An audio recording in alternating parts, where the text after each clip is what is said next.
இது போன்ற ஒரு பிரதமர் அமைவாரான்னு கற்பனை பண்ண முடியல. இந்த பாரதிய ஜனதா கட்சி எதிர்பார்த்தது என்னமோ ரஜினிகாந்தை, அவர்களுக்கு கிடைத்தது என்னமோ ரங்கராஜ் பாண்டே அப்படின்னாரு. ஆனா அவருக்கு அப்பா அந்த எழுதும்போது ஒண்ணு தெரியல. அவர்கள் பாஜக எதிர்பார்த்தது திரையில் வரக்கூடிய அண்ணாமலை, ஆனா அவருக்கு கிடைத்தது தரையில வந்து ஒரு அண்ணாமலை. அண்ணாமலை தலைவர் பதவியிலிருந்து மாற்றப்பட்டார் அப்படின்னு பாஜக அதிர்ந்ததற்கு இணையாக தமிழகம் அதிர்ந்து. அதுல எந்த குழப்பமும்.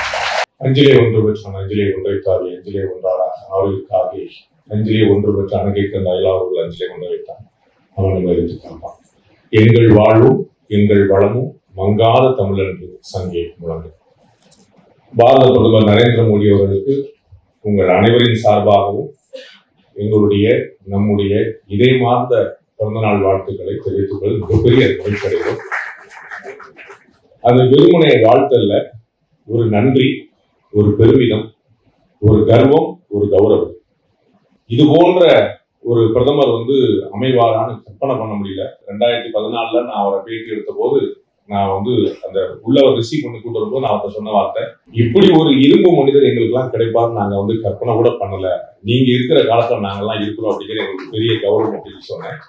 அவர் பகவான் கிருப்பா அப்படின்னு இறைவனுடைய கருணை அப்படிங்கிற அந்த வார்த்தையை சொன்னாரு. அவ்வளவு எளிமை. திரு மோடி அவர்களுடைய செயல்பாடு, அவர்களுடைய பெரும் கனவு 2047க்கான திட்டம் பற்றி நான் மட்டுமே 4 நாளைக்கு பேசுவேன். ஆனா திரு அண்ணாமலை அவர்களும் சேர்ந்து பேச வேண்டியது. திரு அமீர் அவர்கள் என்னைய சொல்லுவார், பாராட்டி சொல்லும் போது சொல்லுவாரு, ரங்கராஜ் பாண்டே எங்க போய் நின்னாலும் கடைசியில் பிஜேபி நின்றுவார் அப்படின்னு சுத்தி போவாரு. கடைசியில் பிஜேபி நின்றுவார் அப்படின்னு. நம்மள திட்டவங்க கூட உங்க பேர் சொல்லிதான் திட்டிட்டு இருக்கிறாங்கன்னு வச்சுக்கோங்களேன். நம்ம திட்டு வாங்குறதுக்கிட்டே நம்ம ஓடிட்டு இருக்கோம். நம்ம திரு வினோத் பி செல்வம் அவர்கள் குறிப்பிட்டது போல நேற்று திடீர்னு ஆக்சுவலா ஒரு மீட்டிங்குள்ள இருந்தேன். பட் அவருடைய காலனால ரெகுலரா போன் பண்ணக்கூடியவர் இல்ல. சரி ஏதோ பிரச்சனைனா ஒரு ரிசர்வுக்கு ஒரு ஹெல்ப்னா நீ ரிசர்வுக்கு தான் கேட்கிறேன், நீங்க தப்பா நினைச்சிடாதீங்க. ஒருவேளை அண்ணன் வர முடியாம போயிடுச்சுன்னா நீங்க வரணும் அப்படின்னாரு. ஒன்றும் பிரச்சனை கிடையாதுங்க. இல்ல நான் கூட்டம் கிட்டலாம் நான் ஏற்பாடு பண்ணிடுறேன், ஒன்றும் பிரச்சனை இல்லை, நீங்க கவலைப்படாதீங்க, நாங்கெல்லாம் டிவியில பேசுறவங்க, தனியா கேமராமேனை பார்த்து பேசிட்டு இருக்கோம், எங்களுக்கு அது பிரச்சனை இல்லை. அது ஏன் கேமராமேன்லாம் நல்லா தெரிஞ்சவன் பாண்டே சார்னு இப்படி ஒரு 1/2 மணி நேரம் சாதாரண வைக்கிறேன், அவன் பண்ணிட்டு சார் டேக் ஓகேட்டு அவன் போயிடுவான். நான் தனியா உட்காந்து பார்த்து 6 நாள் மக்களை நீங்க கவலைப்படாத நாடு முன்னேறி ஒன்று இல்லாம தனியா பேசிட்டு இருப்பேன். அதனால இது பெருந்திரங்க ஒன்றும் கவலைப்படாதீங்க அப்படின்னு சொன்னேன். ஆனா எப்பயுமே நான் பார்த்துருக்கிறேன், த்ரூஅவுட் கெரியரை நான் கவனிச்சுட்டு வரேன். திரு வினோத் பி செல்வம் அவர்கள் எப்பயுமே லக்கி. அவர் ஒண்ணு ஆசைப்படுவார், 2 கிடைக்கும். அவருக்கு 2மே சேர்ந்து கிடைச்சிருக்கு. திரு சுபவீர பாண்டியன் அவர்கள் நிறைய என்னை கேள்வி பண்ணுவாரு ஜாலியா, அண்ணங்கிற உரிமையில. அப்படி ஒரு கேள்வி பண்ணும் போது, இந்த பாரதிய ஜனதா கட்சி எதிர்பார்த்தது என்னமோ ரஜினிகாந்தை, அவர்களுக்கு கிடைத்தது என்னமோ ரங்கராஜ் பாண்டே அப்படின்னாரு. அவ்வளவுதான், ரஜினிகாந்த் வருவார் நினைச்சிருக்காரு. ஆனா அவருக்கு அப்பா அந்த எழுதும் போது ஒண்ணு தெரியல. அவர்கள் பாஜக எதிர்பார்த்தது திரையில் வரக்கூடிய அண்ணாமலை, ஆனா அவருக்கு கிடைச்சது தரையில வந்து ஒரு அண்ணாமலை. அத அண்ணன் எதிர்பார்த்திருக்க மாட்டாரு. அண்ணாமலைனாலே ஒரு சஸ்பென்ஸ் தானே, சர்ப்ரைஸ் தானே, என்ன பண்ணுவாரு பூரா பீதியிலே இருக்கிறாங்க. நம்ம சினிமாக்கெல்லாம் சொல்ற மாதிரி உள்ளத லெப்ட்ல இண்டிகேட்டர் போட்டு ரைட்ல கையை போட்டு ஸ்ட்ரைட்டா போயிட்டு அவன் பாட்டு போயிட்டே இருக்கிறாரு. பல பேருடைய முகத்துல இருந்து சில பாவங்களையும் வார்த்தைகள்ல இருந்து சில விஷயங்களையும் கண்டுபிடிச்சிடலாம். ஆனா அவர் அடுத்தவங்கள்ட்ட எல்லாத்தையும் கறக்குறவர். அந்த மரவக்குறிச்சி பிரச்சாரத்துக்கு போது சொன்னாங்க, இதை மாதிரி பல பேர் தலையில கட்டி தொங்க விட்டு பார்த்திருக்கேன் அப்படின்னாரு. அது மாதிரி பூரா எக்ஸ்ட்ராக்ட் பண்ணி அவர்கிட்ட எதையுமே கறக்க முடியல. நம்ம கூர்ந்து பாக்குறோம், ஆனா ஒண்ணும் பிரச்சனை இல்லை, ஆனா சரினா சொன்னாரு, ஒண்ணுமே கறக்க முடியல அப்படின்னா, காலமாட்டுல பாலை கறந்துடலாம் போல தலைவன் தகவலை கறக்க முடியாது. நானும் எவ்வளவுதான் நூறு விட்டு பார்ப்பேன், அது அசலாம் அப்படின்னு. அப்படி ரொம்ப ஆச்சரியமான விஷயம். நிறைய இளைஞர்களை ஒரு பெரிய ஒரு நம்பிக்கையாக அண்ணாமலை தலைவர் பதவியிலிருந்து மாற்றப்பட்டார் அப்படின்னு பாஜக அதிர்ந்ததற்கு இணையாக தமிழகம் அதிர்ந்து. அதுல எந்த குழப்பமும் என்னங்க அப்படின்னு இது எப்படிங்க இது சரியா இருக்குமான்னு புரியவில்லை. இதை நான் போய் மாத்திர மாதிரி என்கிட்ட 100 ரூபாய் தூக்கம் கேட்க ஆரம்பிச்சாங்க. என்னங்க இப்படி ஆகி போச்சு, என்னங்க உனக்கு மணி நான் உட்காந்து எழுதிட்டு இருக்கேன்.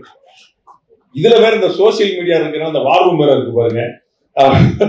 அவங்க ஒரே கன்ஃபியூஷன் இருப்பாங்க, இது நம்ம ஆளா எதிராளா அப்படி தெரியாம உட்காந்துருப்பாங்க. அவங்க வேற ஒரு பஞ்சாயத்து கூட்டு நானும் தம்பி இருக்குது, நம்மள என்னப்பா சாண்ட்விச் மாதிரி வச்சிருக்காங்க, இந்த பக்கம் போனா இவங்க அடிக்கிறாங்க, அந்த பக்கம் போனா அவங்க அடிக்கிறாங்க, ஒரே குழப்பா இருக்கு. நம்ம வந்து எப்பவுமே திரு வினோத் பேவன் சொன்னது போல பாரதிய ஜனதா கட்சிக்காரனும் காங்கிரஸ்காரனும் நான் ஒரு தேசியவாதி, இந்த நாடு நல்லா இருக்குன்னு நினைக்கிறேன். எனக்கு எந்த குழப்பமும் இல்லை. நாடு நல்லா இருக்கிறதுக்காக யார் வந்தாலும், ஒருவேளை திடீர்னு கம்யூனிஸ்ட் கட்சி வந்தா கூட அவங்க நான் சப்போர்ட் பண்ணுவேன். அது வந்து எனக்கு வந்தாங்க வரமாட்டாங்க, உங்களுக்கு பெரிய தைரியமா இருக்கீங்க, நீங்க நடத்த இருக்கீங்க. இப்ப நாடு நல்லா இருக்கிறதுக்கு நமக்கு ஒரு பெரும் முயற்சி தேவைப்படுது. வாராது வந்த மாமுனியாக பாரத பிரதமர் நரேந்திர மோடி அவர்கள் இருக்கிறார். நாங்க வந்து பியூர் பாலிடிக்ஸ் ஒரு கிளாஸ் நடத்துவாங்க. முழுக்க அரசியல் மட்டுமே தெரியுது. அது வந்து நான் எங்க வகுப்புல சொல்லுவேன், பியூரிஃபைங் பாலிடிக்ஸ் கிடையாது. அரசியலை சுத்தப்படுத்துறது ஏன் வேலை கிடையாது. அது வந்து வரப்போற மக்கள், தேர்தலில் வாக்கு கேட்க மக்கள் வந்து பாத்துக்குவாங்க. நான் வந்து பியூர்லி பாலிடிக்ஸ். அதுல பாத்தீங்கன்னா ஒரு பாடமாகவே இருக்கக்கூடிய ஒரு பாரத பிரதமர் நரேந்திர மோடி. அந்த பியூர் பாலிடிக்ஸ்ல ஒரு பெரிய பாடம். அரசியல் அப்படிங்கிறது எப்படிப்பட்ட ஒரு ஆச்சரியம் அப்படின்னு, அந்த மாதிரி ஒரு மனோ வலிமை, அந்த மாதிரி ஒரு தெளிவான சிந்தனை, அந்த மாதிரி ஒரு தொலைநோக்கு பார்வை, ஸ்தித பிரக்ஞன் அப்படின்னு சொல்லுவாங்க. அது வந்து கற்பனை பண்ண முடியாத அதிசயம். உமர் அப்துல்லா அவர்கள் சொன்னார், நம்ம எல்லாம் வந்து இந்த தேர்தலை தோக்க போறதை பத்தி யோசிச்சுட்டு இருக்கோம். நரேந்திர மோடி 2029 பத்தி யோசிச்சுட்டு இருக்கிறார். 2029 அவர் எங்கேயும் பண்ணிக்கிறார். அவர் ரொம்ப முன்னாடி, ரொம்ப பழைய ஒரு கணையாளியில ஒரு ஆச்சரியமான கவிதைங்க. உங்களுடைய அதிசயங்கள் எனக்கு அற்பமானவை. கணையாளியில பழைய கவிதை. உங்களுடைய அதிசயங்கள் எனக்கு அற்பமானவை, என்னுடைய அதிசயங்கள் உங்களுக்கு அறிமுகமாகாதவை. அவ்வளவு பெரிய ஆச்சரியம் நரேந்திர மோடி. அவருடைய சிந்தனை என்னன்னு நமக்கு வந்து யாருக்கும் தெரியவே தெரியாது. எங்க நிக்கிறாருன்னு கண்டுபிடிக்கவே முடியல. அவ்வளவு தொலைநோக்கு பார்வை. நாளைக்கு என்ன நடக்கணும், சின்ன விஷயம் பாருங்க. இந்த டைரக்ட் பெனிஃபிட் டிரான்ஸ்ஃபர் ஒன்று இருக்கு பாத்தீங்களா, இந்த பொதுமக்களுக்கு வந்து நேரடியாக. இது ஆக்சுவலா காங்கிரஸ் கட்சியோட திட்டம். இதை வந்து கேம் சேஞ்சர் அப்படின்னு கபில் சிபலா, ஜெயராம் ரமேஷன் ஞாபகம், அவரும் திரு சிதம்பரம் அவர்களும் அறிவிக்கிறார். ராஜஸ்தான்ல முதல்ல இதை வந்து ட்ரை பண்ணி பாக்குறாங்க. இது வந்து நாம வந்து பெரிய கேம் சேஞ்சர்னு அறிவிக்கிறார். பயங்கரமான பிளாப், சாத்தியமே இல்லை. என்னன்னா ஒரு விஷயம், ஐடியா சூப்பரா இருக்கு, எக்ஸிக்யூட் பண்றது எப்படி தெரியும். அப்ப முதல்ல நரேந்திர மோடி என்ன யோசிக்கிறாரு, ஏப்பா முதல்ல யாருக்கு கையில காசு போய் சேரும்னு நினைக்கிறேன் அவன்கிட்ட தான் சேரும் அப்படின்னு நினைச்சேன்னா, முதல்ல அவனுக்கு அக்கௌண்ட் இருக்கணும். இந்த பேஸ் விஷயம். வங்கிகளை, தனியார் அரசு பொதுத்துறை எல்லாரையுமே விரட்டி சாட்டே சொல்லிட்டு வேட்டிக்கு கின்னஸ் ரெக்கார்டு 40 கோடி வங்கி கணக்கு இல்லாத ஆளே கிடையாதுங்கிற மாதிரி கிராமம். நீங்க சென்னையில இங்க பெருநர் உட்காந்துருக்கீங்க, இங்க வங்கி கணக்கு ஒரு பிரச்சனை இல்லை, நீங்க 4 அக்கௌண்ட் வச்சிருக்கீங்க. ஆனா கிராமங்கள்ல பேங்க் பக்கம் எட்டியே பார்க்காத மனிதர்கள் வந்து ஒவ்வொருத்தருக்கும் அக்கௌண்ட். அப்ப எவ்வளவு பெரிய விஷயத்தை வந்து சாதாரண. அதுக்கப்புறம் பாருங்க, அரசுடைய மானியம் எல்லாமே நேரடியா போய் சேரும். இந்த லீக்கேஜ தடுத்தது மட்டும் லட்சம் கோடி ரூபாயை தாண்டும். அதாவது இது ராஜீவ்காந்தி சொன்னது, 1 ரூபாய் 100 பைசா நம்ம மக்களுக்காக கொடுக்க போனா 14 பைசா தான் போய் சென்று சேர்கிறது அப்படின்னு ராஜீவ்காந்தி ஒப்புதல் வாக்கும். இப்ப 100 ரூபாய் கொடுத்தா 100 ரூபாய் 1 பைசா சிந்தாம சிதறாம போய் சேரும். ஆண்டுக்கு 6000 ரூபாய் விவசாயிகளுக்கு கொடுத்துட்டு இருக்காங்க. ஆண்டுக்கு 1 ரூபாய் செதறல, டே உள்ளது கொடுத்துட்டு இருக்காங்க. இடையில எந்த விதமான கோல்மாலும் இல்லாம நேரடியாக கொடுக்கும். இது மாதிரி 150 திட்டங்கள். அந்த கற்பனையை பாருங்க, அந்த தொலைநோக்கு பாருங்க. ஒரு விஷயத்தை நம்ம எப்படி செய்யணும், அடுத்தது நம்ம எப்படி கொண்டு போகணும், ஒரு தலைமைக்கான பரிபூர்ண உதாரணமா நான் பார்க்கிறேன். நம்ம பார்த்துப்போம், லேட்டஸ்டா நம்ம நிறைய கொடுத்துப்போம், அமெரிக்கா வந்து எவ்வளவு ஒரு பிரச்சனையை பண்ணிட்டு இருக்கு. கொஞ்சமா அது அசர்றாரா? முதல்ல நீங்க கவனிக்க வேண்டிய விஷயம், அரசியல்வாதிகள் நீங்க நிறைய பேர் இருக்கிறீங்க, அதுல முதல்ல பார்க்க வேண்டிய விஷயம், எதிரில கதறது ட்ரம்ப், அமெரிக்காவுடைய அதிபர், சர்வ வல்லமை படைச்சவர். எப்படியாவது நோபல் பரிசு கொடுத்துரு, இல்லைன்னு விட்ட மாட்டேன்னு சட்டையை பிடிக்கிறார். திரு வினோத் சொன்னது போல உலகின் அதிக நாடுகளுடைய விருதுகளை வாங்கியவரால் நரேந்திர மோடி. கிட்டத்தட்ட 20-28 நாடுகளுக்கு மேல வந்து அந்த நாட்டுடைய உயிரை வந்து நரேந்திர மோடி வாங்கியிருக்காரு. போற அதிபர் பிரதமர் பூரா காலில் விழுதான், பிறகு கொடுக்காம நினைச்சு ஆட்டோமேட்டிக்கா படப்படம் கொடுத்துடலாம். இவர் வந்து ஏதோ லாபி பண்ணிட்டு இருப்பாரு போல நம்முடைய அண்ணன் டொனால்ட் ட்ரம்ப். அவன் சொல்லிருக்காங்க, பாஸ் நீங்க எங்கேயுமே விருது வாங்கல, போற ரொம்ப அவங்க திட்டுறாங்க, இவர் போற ரொம்ப அவார்டா வாங்கி வர்றாரு, நீங்க அப்படி கேள்வி பார்த்தா கூட அவருக்கு தான் நோபல் பரிசு கொடுக்கணும் போல சொல்லியிருப்பாங்கன்னு நினைக்கிறேன். I don't see any reason. Trump அவர்கள் இந்தியா மீது அவருக்கு எந்த பிரச்சனை, அவர் நரேந்திர மோடி மீது தான் அவருக்கு பிரச்சனை. அது எனக்கு ரொம்ப கிளியரா தெரியுது. இவர் இவ்வளவு பெரிய உலக தலைவரா மாறி வந்துட்டாருன்னு அவரால் அந்த அதிர்ச்சியிலிருந்து அவரால் மீள முடியல. அதனால நான் டாக்ஸ் போறேன் கதறாரு. யோசிச்சு பார்க்கணும், ஒரு நாளைக்கு குறைஞ்சபட்சம் 4 ட்வீட்டாவது அவர் வந்து இந்தியாவையும் மோடி திட்டுறாரு. பாரத பிரதமர் நரேந்திர மோடி ஒரு வார்த்தையாவது பதில் பேசணும்லங்க. இக்னோர் பண்றதோட பெரிய இன்சல்ட் இருக்கு பாத்தீங்களா? நான் வந்து அண்ணா கூப்பிட்டு இருக்கிறேன், அந்த பக்கம் திரும்பி இருக்காருன்னா எப்படி இருக்கும்? அது கூப்பிட்டு கதறது யாரு? ட்ரம்ப். அவரு நான் இப்படி கம்பு சுத்துறேன், அறுவாள் சுத்துறேன் அப்படின்றாரு. இந்த பக்கம் வந்து வாய பயணம் அப்படின்றாரு. என்ன பண்ற? நாம பேசி எவ்வளவு பெரிய பாடம் பாருங்க. ட்ரம்ப் பேசணுமா? எங்க ஊர்ல 4 பிள்ளைகள் வச்சிருக்கோம், நீங்க பசங்கள்கிட்ட பேசிக்கீங்க. ஒண்ணு. பாகிஸ்தான் ராணுவ அத்துமீறல் நடத்துது, பேல்காம்ல வந்து அவர்கள் தூண்டி விட்ட தாக்குதல் நடக்குது. யாரு சாயந்தரம் பேட்டி கொடுக்க போறா? நமக்கு வந்து வெளியுறவுத்துறை செயலரா, பாதுகாப்புத்துறை ராணுவ தலைவரியா? 2 பெண் அதிகாரிகளை கொண்டு ஸ்ரீ சக்தினா என்ன, பெண்களுக்கான சுதந்திரங்கிறது என்ன, பெண்களை எப்படி நடத்தணும்னு உலகத்துல எவனும் எங்களுக்கு பாடம் கொடுத்துறோம்னா நாங்க நடத்தணும். போர் சமயத்துல யூனிஃபார்ம்ல 2 லேடிஸ் வந்து நின்று பேசும்போது அந்த ஆபீஸ் எவ்வளவு பெரிய பிரைடு நமக்கு எல்லாம். ராணுவ தலைமை தளபதி வந்து பேட்டி கொடுத்திருந்தா கூட அந்த பெருமை வந்திருக்காரு. இந்த முடிவை எப்படி எடுக்க முடியும்? இந்த கால் எப்படி எடுக்க முடியும்? 24 நேரம் அவருக்கு இதாங்க சிந்தனை. அவருக்கு கேட்டாங்க, எப்படிங்க பிஜேபி போட்டு ஜெயிச்சுட்டே இருக்கீங்க? நீங்க எல்லாம் தேர்தல் வேலை பார்ப்பீங்க, அவங்க வேலை பார்க்கறதே தேர்தல் தான். உள்ள 24 360 நாள் அவங்க எலெக்ஷன். மக்களுக்கு என்ன பிடிக்கும்? நாடி முடிச்சு பார்க்க. அவருக்கு உதவியா இருந்து அவர் மேல ஒரு பெரிய பகையோட வெளியே வந்திருக்கிற பிரசாந்த் கிஷோர், உங்களுக்கு தெரிஞ்சு 2014 கூட இருந்தார், வெளியே வந்துட்டார். பிரசாந்த் கிஷோர் கேட்கிறாங்க, நரேந்திர மோடி கிட்ட ஏதாவது ஒரு நல்ல விஷயம் சொல்லுங்க. அவர் சொன்னார், கிரேட் லிசனர் அப்படின்றார். நரேந்திர மோடி பெரிய அளவு காது கொடுத்து கேட்பார்ன்றார். நீங்க கவனிச்சு பாருங்க, திரும்பி நீங்க அப்புறமா கவனிச்சு பாருங்க. இந்த வந்தே பாரத் மாதிரியான ட்ரெயின்கள்லாம் ரிலீஸ் பண்ணும்போது, வெளியிடும் போது அவர் போய் ட்ரெயின்ல ஏறி டிராவல் பண்ண ஒரு 10 கிலோமீட்டர் 5 கிலோமீட்டர் போவார். அங்க பூரா பாத்தீங்கன்னா சின்ன பிள்ளைகள் வந்து ஃபர்ஸ்ட் டைம் டிராவல் பண்றாங்க. ஓசியில போறதுனால குழந்தைங்க பூரா வந்து ஃப்ரீயா போறதுனால ஸ்கூல் பிள்ளைங்க பூரா நிப்பாட்டி வச்சுப்பாங்க. இவர் போய் ஒவ்வொரு குழந்தைகிட்டையும் பேசுவார். நீ என்ன பண்ற, உங்க அப்பா என்ன பண்றாங்க, உங்க வீடு எங்க இருக்கு, நீ அந்த குழந்தைகள் என்ன பண்ண போகுது, அவங்களுக்கு என்ன தெரியுது? ஆனா அந்த குழந்தைகள் என்ன நினைக்குன்னு தெரிஞ்சாதான், அவருடைய வயசு 75, ஆனா 15 என்ன நினைக்குன்னு தெரிஞ்சாதான் இன்னும் 15 வருஷத்துக்கு ஆட்சியில் உட்கார்ந்துருக்க முடியும். உங்களுக்கு புரியுங்களா? அவர் பார்லிமெண்ட்ல அறிவிச்சாரு, என்னங்கடா அவ்வளவு கதறீங்க, இப்பதானே 3வது முறை அப்படின்றாரு. இவங்க சரி 75 ரிட்டையர்மெண்ட், எல்லாரும் கதறாங்க. 75 வயசுல ரிட்டையர்ட் ஆகும், எப்படா காத்துக்கிட்டே இருக்காங்க. அண்ணன் ரூல்ஸ்ல அடுத்த நமக்கு கிடையாது. 75 மோகன் பாகவத் சொல்லிட்டாரு. நம்ம ஆட்களுக்கு ஹிந்தி தெரியாது, மோகன் பாகவத்தை பிடிக்கவே பிடிக்காது. மோகன் பாகவத் வந்து அவர் பேசும்போது RSS உடைய சர்சங்க சாலக்கு வந்து பேசும்போது ஒரு புத்தகத்தை ரெஃபர் பண்ணி, அதோடைய ஆத்தர் ரெஃபர் பண்ணி, அவர் இந்த மாதிரி வழிகாட்டி இருக்கிறாரு அப்படின்னு சொன்னதை 75 ரிட்டையர்ட் ஆகணும் மோகன் பாகவத் அறிவுரை. இவங்களுக்கு ஒரே கல்ல 2 மாங்க அடிக்குமா? மோகன் பாகவத் 75 வயசு, அவரையும் காலி பண்ணிடலாம், இவங்களையும் காலி பண்ணலாம்.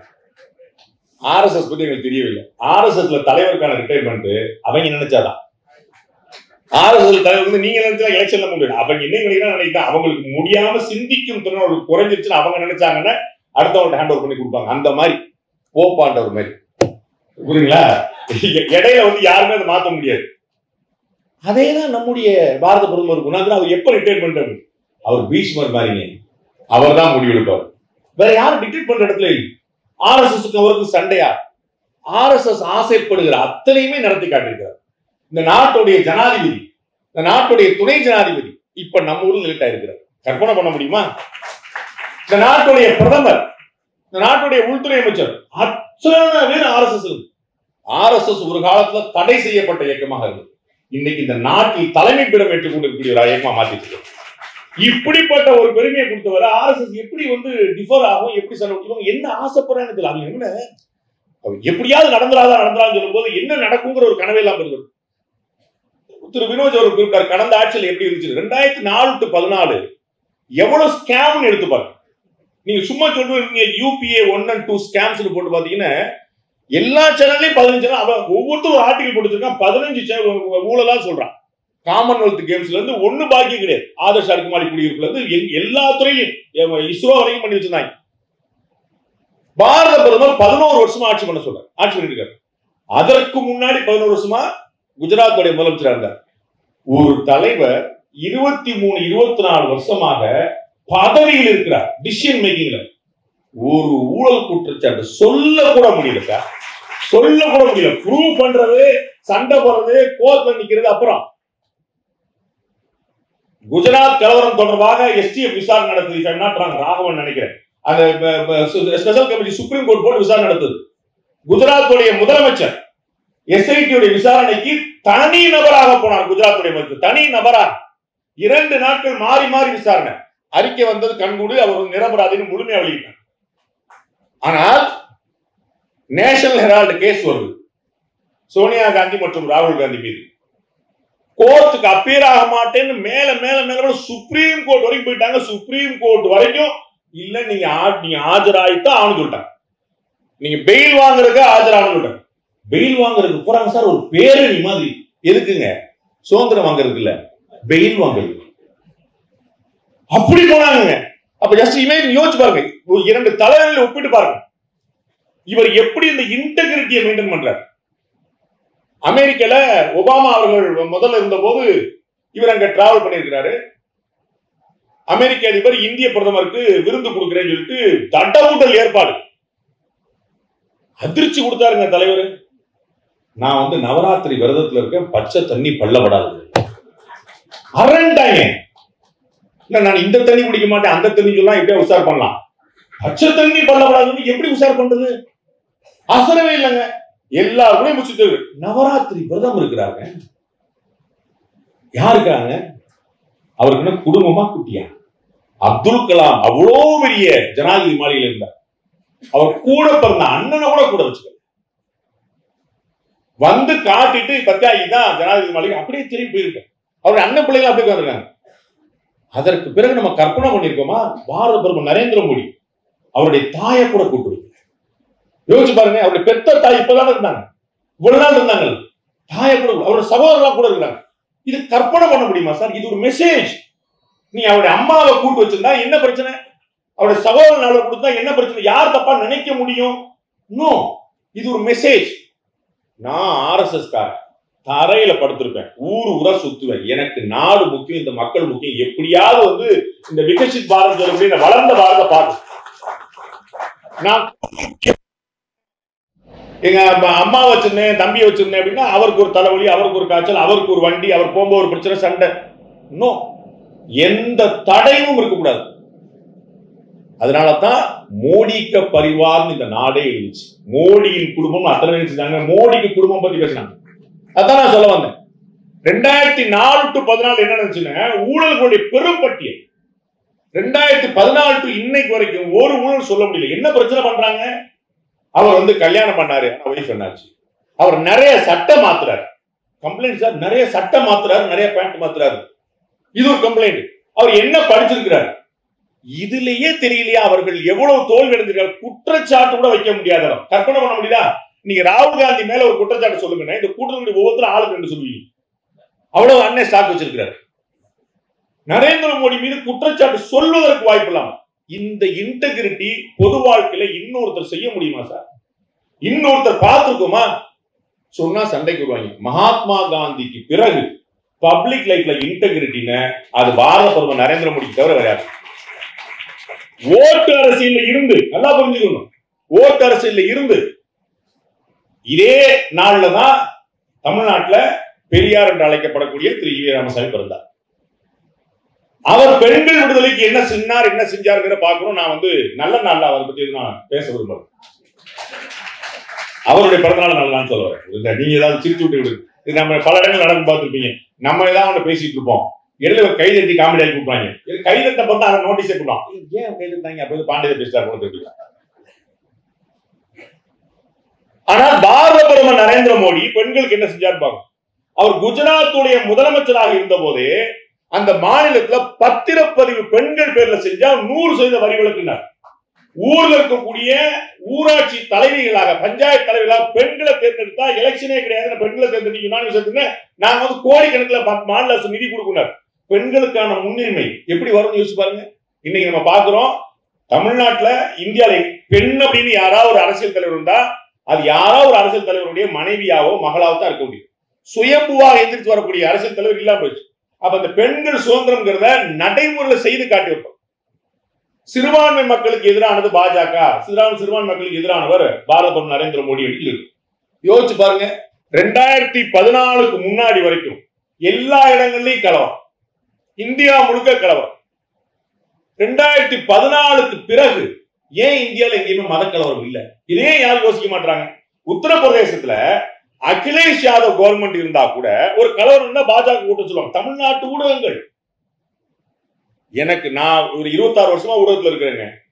இந்த ஊடகத்தால வஞ்சிக்கப்பட்ட தலைவர்ல ஜெயலலிதா அந்த மோடி மாதிரி வேற தலைவரே கிடையாது. ஊடகத்தால் வஞ்சிக்கப்பட்ட கொஞ்சம் நஞ்சம் அநியாயம் இல்ல. யாரோ ஒரு லேடி திரும்பி வந்து அந்த அம்மா ஜெயலலிதாவுடைய பொண்ணா அப்படின்னு இன்னொரு தலைவர் அப்படி பேசிட முடியுமா? மோடி அவர்களுக்கு எதிராக டாக்டர் பிரணாய் ராயில இருந்து ஒருத்தர் பாக்கி கிடையாது. நேரடியாக ராஜீவ் சர்தேசா நம்ம எல்லாம் பார்த்துருப்போம் நிறைய.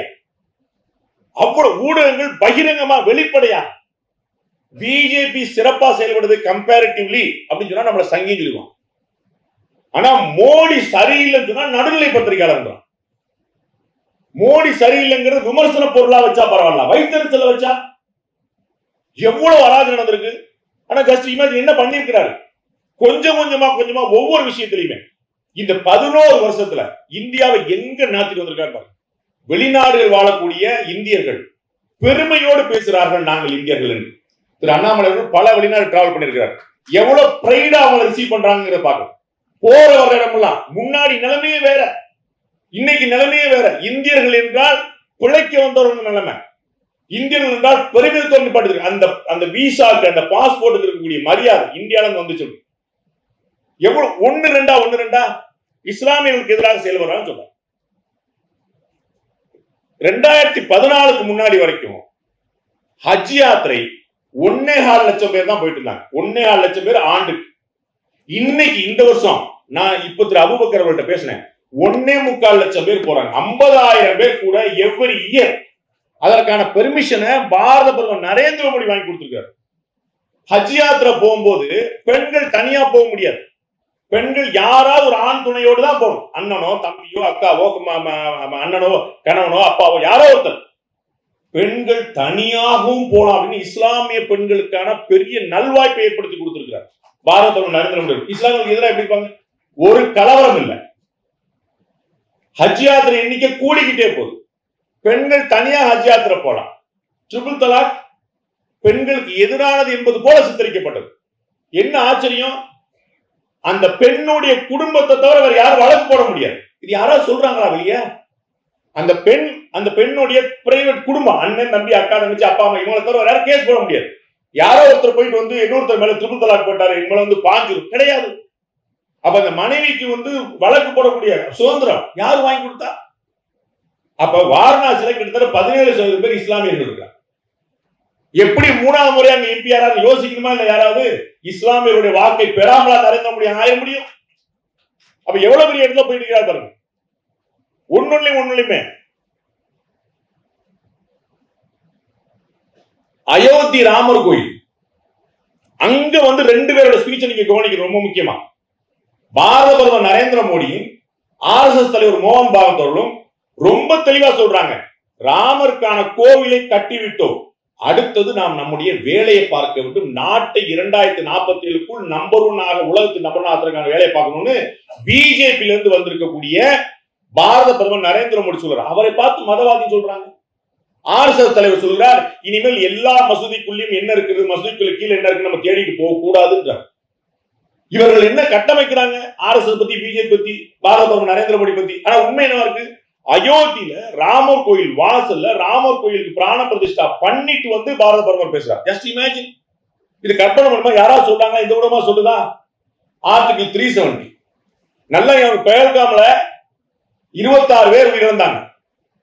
25 பேர் இந்துக்கள், ஒரே ஒரு இஸ்லாமியர் அவங்க உயிரிழந்தார். சையத்னு பேர், சையத் ஷான்னு பேர். அவரே உயிரிழந்தாரு. அவர் அந்த ஊர்ல குதிரையில வந்து போட்டு டூரிஸ்ட்களை கூட்டு போகக்கூடிய ஒரு டூரிஸ்ட இங்க இருந்து பெயர்காமல அந்த பள்ளத்தாக்கு பகுதியில இருந்து அந்த இடத்துல சமவெளி பகுதிக்கு கூட்டு போனாங்கன்னா அவருக்கு 2000-3000 காசு. அதற்கு முன்னாடி வாழ்வாதாரம் இழந்து பயங்கரவாதத்துக்கு துணை நிற்பது மட்டும்தான் வாழ்வாதாரமா இருந்த ஒரு மாநிலத்துல டூரிசத்தை ஓபன் பண்ணி டெரரிசத்துல டூரிசத்தை கன்வெர்ட் பண்ணி அவ்வளவு பெரிய சுதந்திர நடமாட்டத்துக்கு ஏற்பாடு பண்ணி தியேட்டர், சினிமா, இரவு வாழ்க்கை, பகல் வாழ்க்கை, மால், கடை, அவ்வளவு விஷயங்கள் ஓபன் பண்ணி போட்டிங் கொண்டு போய் அவ்வளவு ஏற்பாடு பண்ணி, அப்ப அந்த இடத்துல நாம் அமைதியாக வாழ்வதற்கான ஒரு ஆபத்து வந்து விட்டது அப்படின்னு பயங்கரவாதிகள் வந்திருக்கிறார்கள் என்று தெரிந்து, அவர்கள் இந்துக்களை மட்டும்தான் குறிவைத்துக் கொள்கிறார்கள் என்று தெரிந்து, அந்த இந்துக்கள் வேறு மதத்தை சேர்ந்தவர்கள் என்பது அல்ல, என்னுடைய மாநிலத்தை நம்பி வந்தவர்கள் அந்த சையத் ஷா உயிரிழந்தான் செத்தான், தடுத்து செத்தான், தெரியாம கொல்லப்படல. அப்ப அங்க இருக்கக்கூடிய இஸ்லாமியர்களுக்கு கூட பாரத பிரதமர் நரேந்திர மோடி என்ன செய்திருக்காரு, நம்முடைய வாழ்வாதாரத்தை மாற்றி காட்டிருக்கிறான்னு தெரியும். இன்னைக்கு நம்ம பார்க்கிறோம், முன்னாடி செய்தி வந்தது, அங்க இருக்கக்கூடிய தளபதி சொல்லியிருக்கிறாரு, முன்னாடி பயங்கரவாதிகள் பொதுமக்களாக சேர்ந்து குடியிருப்பாங்க. பெரிய பிரச்சனை, பயங்கரவாதி யார் பொதுமக்கள் அடையாளம் காண முடியாது, வீட்டுக்குள்ள உட்கார்ந்துருப்பாங்க. இப்ப காஷ்மீர் மக்கள் எந்த பயங்கரவாதிக்கும் அடைக்கலம் கொடுப்பது இல்லை, பதுங்கு குழியில் காடுகளில் வாழ்கிறார்கள் பயங்கரவாதிகள். அப்ப மக்களுடைய மனசு ஞாபகத்துல அவங்களுக்கு கல்வீச்சு சம்பவம் நடக்கும், ராணுவ வீரர்கள் கல்வீச்சுங்க, ராணுவம் கட்டி போட்ட மாதிரி உட்கார்ந்துருப்பாங்க. எவ்வளவு பெரிய துயரமான சம்பவம் நடந்துச்சு. இப்ப எப்படி மாறிடுச்சு, கிட்டத்தட்ட 56% போலிங் ஷேர் ஜம்மு காஷ்மீர்ல. சென்னை மக்கள் நீங்க எல்லாம் எவ்வளவு பேர் போடுறீங்களோ அவ்வளவு பேர் அங்க ஜம்மு காஷ்மீர்ல போடுறாங்க. தமிழ்நாட்டுல அதிக ரொம்ப கம்மியா போலிங் நடக்கக்கூடிய இடத்துல ஒண்ணு சென்னை. இந்த சென்னை மக்கள் எவ்வளவு போலிங் போடுறாங்களோ அவ்வளவு போடுறாங்க ஜம்மு காஷ்மீர் மக்கள். அப்ப எவ்வளவு பெரிய நம்பிக்கை, இந்தியா ஒற்றை நாடு ஒரே தேசம் அப்படிங்கிறதுல ஜம்மு காஷ்மீர் மக்கள் நம்பிக்கை. அதை யார் ஏற்படுத்தினா, ராணுவத்தின் மூலமா மட்டும் செஞ்சிருக்க முடியுமா? அப்ப ரெண்டு விதமாக சொல்லு, இந்த பக்கம் ராணுவம் பயங்கரவாதிகளுக்கான இரும்புக்கரம், பொதுமக்களுக்கான அன்புக்கரம், இந்த ரெண்டையுமே சேர்த்து சேரும். சகோதரர் சொன்னார் இல்லையா, சத்தீஸ்கர்ல அடிக்கிற அடியில பூரா கதறிட்டு 2026 மார்ச்ல இந்தியால ஒரு நக்சல் இருக்க மாட்டான், டேட் குறிச்சு ரிவர்ஸ்ல ஒர்க் பண்றாரு. முந்தா நேத்து ஒரு 3 பேரு போட்டாங்க நக்சல்ஸ், 2 கோடி ரூபாய் ஒருத்தர் தலைக்கு போட்டுட்டாங்க, 1 கோடி ரூபாய் ஒருத்தருக்கு, 50 லட்சம் ரூபாய் 2 பேருக்கு, 2 கோடி ரூபாய் 3 தலைவர்கள் போட்டாங்க. அந்த 3 தலை விழுந்த உடனே அவன் அடிச்சான், பாஸ் நாங்க சமாதானத்துக்கு வந்துடுறோம், அப்படிவா வழி. பயங்கர காமெடி பாத்துங்க. நக்சல்கள் சரணடைந்தால் அவர்களுக்கு லட்சக்கணக்கான ரூபாய் அவர்களுக்கு மறுவாழ்வு கொடுக்குறாங்க. நம்ம அண்ணன் வடிவேல் படத்தை நானும் ரவுடி தான் மாதிரி நாளைக்கு போலி நக்சல் எல்லாம் உள்ள வர்றான், நானும் நக்சல் தான் சார், எனக்கு மறுவாழ்வு கொடுங்க சார், அவ்வளவு பெரிய வாழ்க்கை. அப்ப நக்சல்கள் மறுவாழ்வு பெற வேண்டும் அப்படிங்கிறதே கவனம், அவர்கள் பயங்கரவாதத்தை தொட முடியாது அப்படிங்கிறதே கவனம். இப்படி மல்டி டைமென்ஷனா யார் யோசிக்கிறாங்க? இந்தியா முழுக்க உலக நாடு இன்னைக்கு நம்ம பாக்குறோம், ஜிஎஸ்டி குறைச்சு வச்சிருக்காங்க, 357 பொருட்களுக்கான ஜிஎஸ்டி குறைப்பு. அண்ணன் சிதம்பரம் கேட்கிறார், அப்ப 8 வருஷமா நீங்க கொள்ளையடிச்சு இருந்தீங்கல்ல, அது சிதம்பரம் கேட்கலாமா? நான் வேற அர்த்தத்துல கேட்கல. அவர் இருந்த போது மல்டிபிள் டாக்ஸ் சிஸ்டம் இருந்துச்சு, இப்ப ஜிஎஸ்டில 4 லேயர் இருந்துச்சு, 2 லேயர் எடுத்து விடுறாங்க, 18 வைக்கிறாங்க. அப்ப அவர் என்ன கேட்கிறாரு, நீங்க இதற்கு முன்னாடி நீங்க மல்டி லேயர் வச்சிருந்தீங்கல்ல, அப்ப கொலைச்சிங்க. உங்களுக்கு நினைவு இருக்குமா தெரியல, திரு சிதம்பரம் அவர்கள் நிதியமைச்சராக இருந்த போது ஏடிஎம்ல உங்க காசை நீங்க வித்ட்ரா பண்றதுக்கு 10 ரூபாய் சார்ஜ் போட்டாரு. அதுக்கப்புறம் எதிர்ப்பு அதிகமான அவர் அதை வித்ட்ரா பண்ணாரு.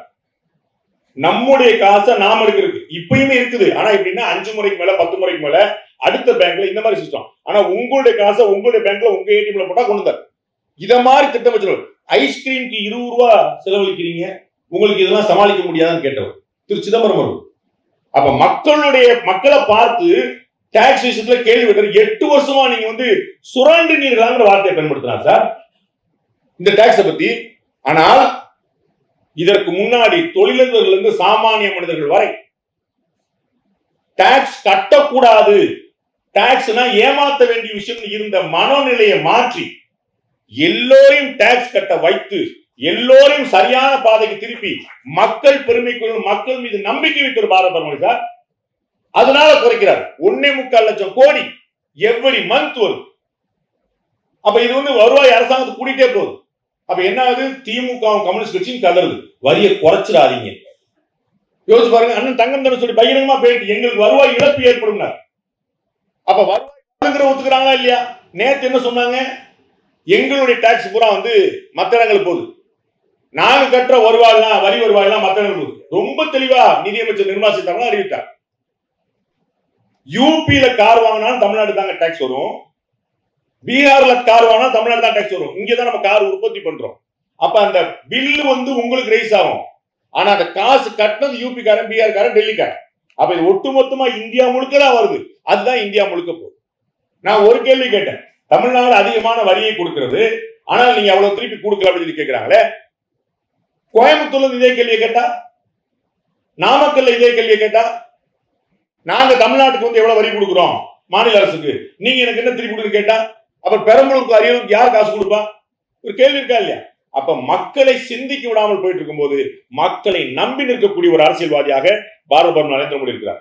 கடைசியாக ஒரு விஷயம், மக்களை நம்பி மட்டுமில்ல, நரேந்திர மோடி அவர்கள் சர்வாதிகாரி அப்படிங்கிற போன்ற ஒரு பிம்பம் கட்டமைக்கப்படும். அவர் நினைச்சதுதான் சட்டம். அவரை மாதிரி ஒரு ஆச்சரியமான ஜனநாயகவாதி பார்க்க முடியல. அவர் ஒரு பெரிய டீம் வைக்கிறார், அந்த டீம் நம்புறார், ஒரு டீம் பிளேயர். ஜஸ்ட் இமேஜின், கொஞ்சம் யோசிங்க. அஜித் தோவல் இந்த நாட்டுடைய தேசிய பாதுகாப்பு ஆலோசகர். ரஷ்ய அதிபர் புதின் கேட்கிறார், தோவலை எனக்கு அனுப்பிவிடுங்க, நான் கொஞ்சம் அவர்கிட்ட பேசணும் அப்படின்னு. உனக்கும் தோவலுக்கும் என்ன சம்பந்தம் அப்படின்னு யோசிக்கல. தோவல் அவ்வளவு பெரிய ஆள் ஆயிட்டாரா அப்படின்னு யோசிக்கல. உடனே அனுப்பிக்கிறார். தோவலும் புதினும் ஒன் டு ஒன் பேசுறாங்க. தன்னுடைய சபார்டினேட்டை இதை போல நம்பக்கூடிய இன்னொரு தலைவர் யாரா இருக்கிறாங்களா யோசிக்க. அமித்ஷா எத்தனை நாளைக்கு நம்பர் 2வாவே இருப்பாரு? அவரும் அதே குஜராத்ல தான் வந்திருக்கிறாரு. என்னைக்காவது ஒரு நாள் ஏதாவது ஒண்ணு அப்படின்னு ஒரு சந்தேக பார்வை. எப்பேற்பட்ட நம்பிக்கை! அமித்ஷா மாதிரி ஒரு சபார்டினேட் ஒருத்தர் கிடைக்குமா? ராமனுக்கு கிடைச்ச லட்சுமணன் மாதிரி. அப்படியே அப்படியே கற்பனைக்கு எட்ட முடியாத மோடி சர்க்கார் மோடி சர்க்கார் மோடி சர்க்கார் அவரை விட அதிகமா அமித்ஷா சொல்ல. நிர்மலா சீதாராமன், ஜெய்சங்கர், எவ்வளவு பெரிய டீம். அவர்கள் எல்லோரும் சொல்லுகிறார்கள் மோடினால் சாத்தியமாச்சு. ஆனா மோடி தன்னுடைய டீமை நம்புறார். 2 பெரிய ரயில் விபத்துகள் நடந்துச்சு. அஸ்வினி வைஷ்ணவ் ரயில்வே துறை அமைச்சர், அவருக்கு இன்னும் 2 முக்கியமான துறைகளாக கொடுத்து வச்சிருக்காங்க. எல்லோரும் கழுத்தை நெரிச்சு கேட்டது குறைஞ்சபட்சம் அஸ்வினி வைஷ்ணவ் ராஜினாமா. அந்த 2 பெரும் விபத்துகளுக்கு பிறகு, ஒடிசால நடந்தது இன்னொன்னும், அந்த பெருவிபத்துக்கு பிறகு அஸ்வினி வைஷ்ணவ் ராஜினாமா பண்ணியிருந்தா யாருமே வருத்தப்பட்டிருக்க மாட்டாங்க. சரிதான், அவ்வளவு பெரிய ஆக்சிடென்ட் அவர் வாழ்ந்து. தன்னுடைய தளபதியை விட்டு கொடுக்காத தலைவன் பாரத பிரதமர் நரேந்திர மோடி. கடைசி வரைக்கும் விட்டு கொடுக்கல. ரைட், ஓகே, நடந்துருச்சு, அதுக்கு பின்னாடி ஏதாவது இருக்கா பாரு, மோசமான விஷயம் இருக்கா பாரு, நாளைக்கு நடக்காம இருக்கான வழிபாரு, கவச் அப்படிங்கிற அந்த டெக்னாலஜி ரொம்ப சீக்கிரமா இம்ப்ளிமெண்ட் வழிபாரு அப்படின்னு சொல்லிட்டு கொஞ்சம் கூட விட்டுக்கல. இப்படி ஒரு ஆச்சரியமான டீம். ஒவ்வொரு அரசியல் தலைவருக்குமான பாடம், எப்படி கட்சியை, எப்படி ஆட்சியை, எப்படி மக்களை வழிநடத்த முடியும். மக்களை நம்பு, தன்னுடைய துணைவர்களை நம்பு, அடுத்தவர்கள் நம்பு. இது ஆச்சரியம். இன்னைக்கு அரசியல பார்க்கவே முடியாத விஷயம் அதை செய்து முடிக்கிறார். யார் யார்கிட்ட என்னென்ன வேலையை கொடுக்கணும் ரொம்ப தெரிஞ்சு வச்சிருக்காரு.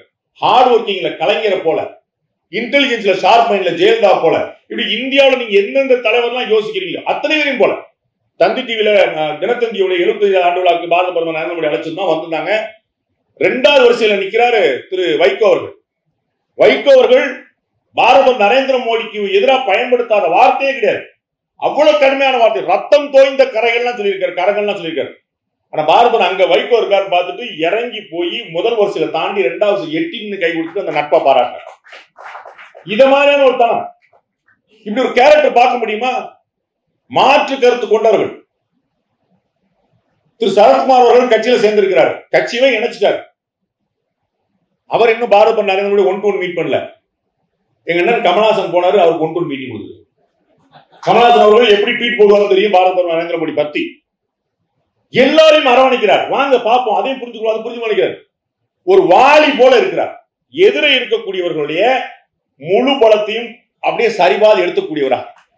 அவ்வளவு ஒரு ஆச்சரியமா இருக்கு. அவருக்கு பார்க்கிற வரைக்கும் வேற இடத்துல இருப்பாங்க, பார்த்த பிறகு ஒண்ணு செய்யும். அதனாலதான் எங்க அண்ணன் திருமாவளவன் பயந்தார். மோடிக்கு மட்டும் தமிழ் தெரிந்தால் என்ன ஆகும் அப்படின்னு அவருடைய கவலை யோசிச்சு பாருங்க. மோடிக்கு மட்டும் தமிழ் தெரிந்தார். அவர் அப்படிப்பட்ட ஒரு ஆகர்ஷமான ஒரு தலைவராக இருக்கிறார். நிச்சயமாக நரேந்திர மோடி அவர்கள் ஒரு சாதாரணமான தலைவர் இல்லை. எனக்கான விமர்சனங்கள் வந்தாலும் கவலை இல்லை. நான் பல இடங்களில் சொல்லி இருக்கிற விஷயம் தான். அவர் நிச்சயமாக ஒரு சாதாரண தலைவர் இல்லை, ஒரு அவதார புருஷன்.